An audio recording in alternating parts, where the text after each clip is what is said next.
be operated under their water right. So they have to close this up, and there's only so much flow they can take from the river. So if the river's lower, they might open it up more, but right now the river's pretty high. They don't have to have it cracked. There's a lot of pressure pushing against this thing. When it gets lower, they might do something like put a little dam halfway across to sort of pile the water back up against this head gate. That requires a permit. They have gotten a permit for that in the past. Same thing with this. Any work on this side needs a permit because it's part of the natural stream channel. Anything on that side is just an irrigation ditch.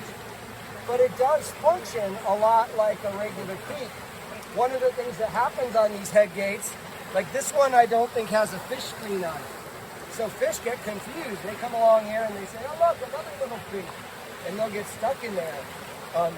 It's called entrainment, so fish get entrained. Then when you turn this off, all these little fish have been living in there all summer, and suddenly they're just sitting there flopping around waiting for the raccoons to come find them. So groups like the Clark Fork Coalition, Blackfoot Challenge, Trout Unlimited do a lot of work to put fish screens on these things. They raise money and they work with the owner of the infrastructure and then work with the permitting agencies to get fish screens on them. That's something our Missouri Conservation District helps with grants sometimes. So again, there's a head gate used for irrigation diversion.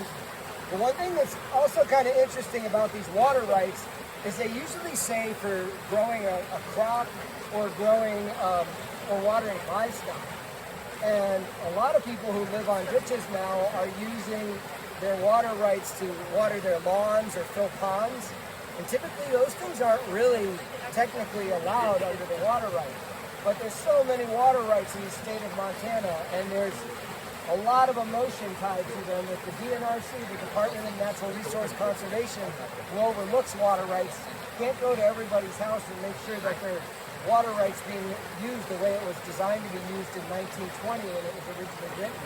So some of the water, there's actually a big opportunity to make sure that water is being applied the right way, or people use water out of their wells rather than, or out of their city water rather than out of the ditch, and take our natural water.